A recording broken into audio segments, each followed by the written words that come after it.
Hello बच्चों, यहाँ पे बेसिकली हम इस सवाल में log 5c/a log 3b/5c and log a/3b ये किस में दे रखा है बच्चों?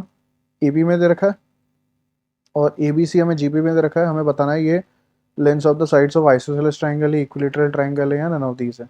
तो बेसिकली यहाँ पे अगर हम ए पी की कंडीशन यूज़ करें, दैट इज अगर 3 नंबर ए पी में होते तो we know that 2b is equals to what, a+c। This is the condition which we are going to use over here. So यहाँ पे twice of log of 3b/5c, and that will be basically equals to what? That will be equals to log of 5c/a plus of what? Log of a/3b, right? now यहाँ पे ये basically 2 power में चला जाएगा, so what we are going to have, we are going to have log of 3b/5c का whole square is equals to log m plus log n क्या होता है? log m into n, so that will be log of 5c/3b, right? दोनों तरफ से log cancel कर दें तो what we are left with 3b का square into 3b will be 3b का cube, and that will be equals to what 5c into 5c का square, so that will be 5c का cube. So this implies what we get, 3b is equals to 5c. So value of b comes out as what? B comes out as 5c by 3. Now we are also given that ABC are in GP.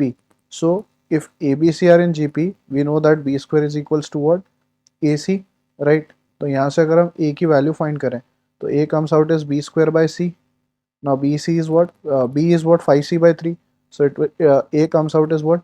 25c/9. तो a हमारा 25c/9 है अगर हम ध्यान दें तो, b हमारा क्या है? 5c/3 है। और अगर हम b की बात करें तो वो तो हमारा 5c/3 है, a 25c/9 है और c है। तो अगर मैं b और c का सम करूं तो b और c मेरा कितना है? b प्लस सी मेरा हो जाएगा 5c/3 प्लस सी, राइट? मतलब मैं b की जगह 5c/3 पुट कर रहा हूँ और उसको c से ऐड कर रहा हूँ, तो that comes out is what? 8c/3, right? अगर मैं इन दोनों का डिनोमिनेटर सेम बनाऊँ, a का और b प्लस सी का, तो आई मल्टीप्लाइड बाय 3। तो यहाँ से बेसिकली मेरे पास कितना आ जाएगा? यहाँ से आ जाएगा 24c/9। तो हमें क्या दिख रहा है कि sum of two sides comes out as 24c/9, and that is should be greater than the third side if it is the sides of the triangle. but यहाँ पे हम क्या देख रहे हैं कि जो b प्लस सी है वो एक्चुअली लेस देन ए आ रहा है। चेक करें आप, b प्लस सी की वैल्यू 24c/9 है और a की वैल्यू 25c/9 है। तो basically sum of two side is less than the third side which is not a property of triangle. तो ये तो लेंस ऑफ किसी भी ट्राइंगल की लेंस नहीं हो सकती। So option D, none of these is going to be correct. I hope आप समझ गए होंगे। Thank you.